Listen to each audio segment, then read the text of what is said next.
C'était une discipline gracieuse, où il fallait être souple, il fallait grimper lentement, respirer. Et nous, quand on a commencé, on a squeezé toute cette partie, on est allé dans notre cave, on s'est installé des poutres quoi, qu'on avait fabriquées. Et on tractait le plus possible, quoi. Et au final, ça fonctionne, parce qu'aujourd'hui, on a des qualités physiques que peu de grimpeurs ont, quoi.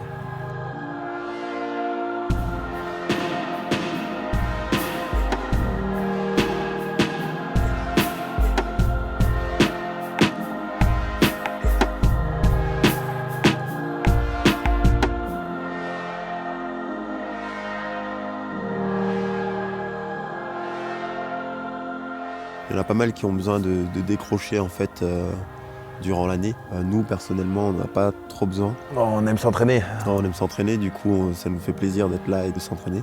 Quand je dis à quelqu'un tu fais quoi, je dis je fais du sport à haut niveau, je fais pas de l'escalade à haut niveau, je fais du sport à haut niveau.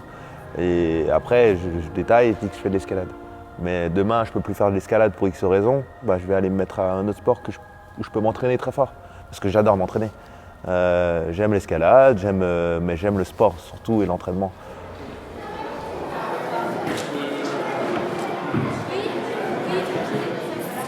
C'est sans limite. C'est un sport qui s'arrête jamais, on retrouve toujours des difficultés à devoir aborder, à devoir appréhender, à travailler. Et en fait c'est vrai, voilà, ça ne s'arrête jamais, que ce soit en vitesse, en bloc ou en difficulté. Il y a toujours quelque chose à peaufiner, des détails à travailler. On a vu qu'on pouvait dépasser des limites. C'est incroyable, quoi. Des fois on se demande comment on peut faire ça, comment on peut tenir ça.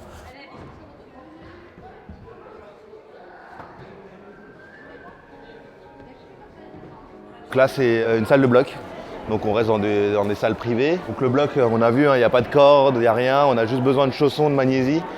Et le but, voilà, on le voit sur un départ d'un bloc. Le but ça va être de commencer où il y a le premier scotch. Voilà, où il y a la première prise et l'objectif c'est d'aller à la dernière. Voilà, et comme on voit, il faut trouver la solution pour aller tout en haut, sachant qu'il y a beaucoup de prises, donc les prises, il y a beaucoup de volume, donc les gros trucs triangulaires là. Il y a pas mal de choses et le but, voilà, c'est la complexité un peu de l'escalade. C'est pas juste il faut forcer, il y a de la réflexion, énormément de réflexion, de placement, de technique. Et voilà, c'est pour ça que c'est très très complet. Bon là quand on va s'entraîner, il n'y a pas de chrono, le but c'est juste de monter au-dessus. Après en compétition on a un temps pour le réaliser. Donc on a 5 minutes pour faire autant d'essais qu'on veut. Et le but c'est d'arriver en haut dans les 5 minutes, en respectant ce qui a été demandé, la position de départ et la position de fin. Sinon il n'y a pas de temps et là c'est plutôt son côté vis-à-vis du temps et la vitesse. Ouais. Par rapport à la vitesse, c'est une discipline où il faut aller vite, comme son nom l'indique. Le mur fait 15 mètres de haut. Le schéma des prises est identique partout dans le monde. Le but, c'est, sur les phases de qualification, c'est d'aller le plus vite possible pour être le mieux classé possible. Et à l'issue de ces qualifications, ils prennent les 16 meilleurs temps. Et ces 16 meilleurs temps s'affrontent en duel. Après, c'est les huitièmes de finale, les quarts de finale, ensuite demi-finale et finale. Et le but, après, c'est plus forcément le temps, c'est d'arriver avant l'autre. On a commencé par la difficulté, nous, et après on est passé sur le bloc et lui il est passé sur la vitesse. La difficulté c'est un peu le même système que le bloc, sauf qu'on va être sur une hauteur plus grande, donc ça va être en compétition, les murs sont au minimum à 15 mètres, ils peuvent monter à 17, 20 mètres. Pareil que le bloc, le but c'est d'aller tout en haut, donc le plus haut possible. Et au niveau sécurité, c'est une corde, un baudrier, ce qui est un peu plus connu. Et voilà, c'est trouver sa route pour monter le plus haut possible, ses bons mouvements, etc. Comme en bloc pour monter le plus haut possible. Donc le but ultime c'est d'arriver tout en haut. Après en compétition, ils arrivent à classer, c'est celui qui va le plus haut et ainsi de suite et ils font les classements comme ça. Le combiné du coup, par exemple pour les qualifications, c'est 2 runs de vitesse où ils prennent le meilleur temps. Ensuite un circuit de bloc et une voie à vue. Une voie à vue, ça veut dire que personne ne l'a vu, personne ne l'a essayé avant. Et ensuite, ils multiplient les places sur chaque discipline pour avoir un classement final.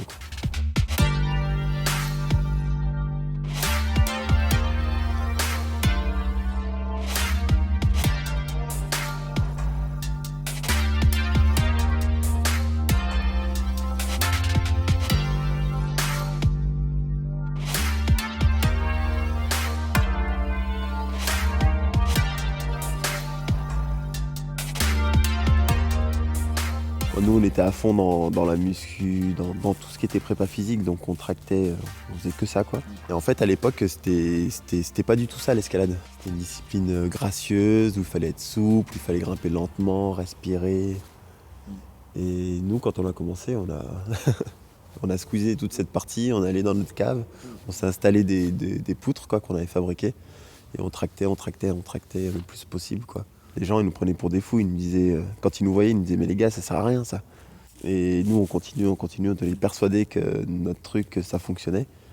Et au final ça fonctionne parce qu'aujourd'hui on a des qualités physiques que peu de grimpeurs ont quoi. Et après c'est peut-être aussi la raison pourquoi aussi on n'est pas rentré dans le haut niveau plus tôt. Parce qu'on s'est toujours débrouillé tout seul, on a toujours resté dans notre thème. On était que sur le physique en fait avant. Pour justement rester dans le haut niveau et atteindre le sommet, il a vraiment fallu changer ces petites choses en fait qui vont au-delà du physique. Donc le sommeil, l'alimentation pour rattraper tous ceux qui sont au-dessus quoi. Je mangeais 500 grammes de bonbons par jour par exemple, de sucre. Je me nourrissais de surgelés, de crêpes au fromage qui coûtent 2 € dans les magasins et qu'il faut juste les mettre au four et plus c'est grillé, mieux c'est. Voilà, les trucs assez simples, basiques, mais voilà, le McDo j'y allais 4 fois par semaine. Il y a tout qui jouait, et même la boisson. Je buvais, je pense, une demi-litre d'eau par jour et 1,5 litre de soda. Je me blessais souvent. Chaque année j'avais une grosse blessure, donc une grosse et des petites autour. Depuis le premier jour où j'ai commencé à avoir une bonne hygiène de vie, je me blesse plus, ou en tout cas mes blessures, même mes blessures que j'avais, ils stagnent. Voilà. Le sommeil, les sorties, voilà, on limite tout ce qu'on fait en fait, et on se demande est-ce que ça nous sert pour l'escalade.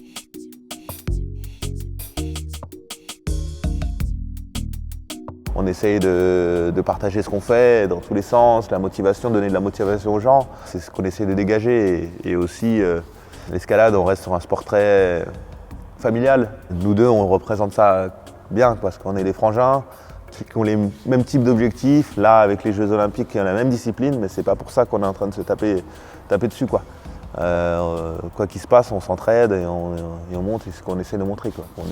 Qu'on est soudés et que ça marche comme ça quoi. On souhaite le meilleur à l'autre, hein. C'est que le meilleur gagne quoi. On y va pour se donner à fond et essayer d'être le meilleur quoi. Et c'est d'autant plus gratifiant quand les autres étaient à leur meilleur niveau quoi. On sait qu'il va y avoir des compétitions où on va être confronté, sauf qu'à ce moment-là, on n'y pensera plus à ça. On sera dans notre truc, on va s'encourager au début, pendant, quand on peut se permettre, et sinon, c'est chacun pour soi pendant la compète. Après, bien sûr, moi, il y a 2 places. Je veux absolument qu'on soit ensemble aux Jeux Olympiques. Et on va se pousser pour qu'on soit ensemble aux Jeux Olympiques.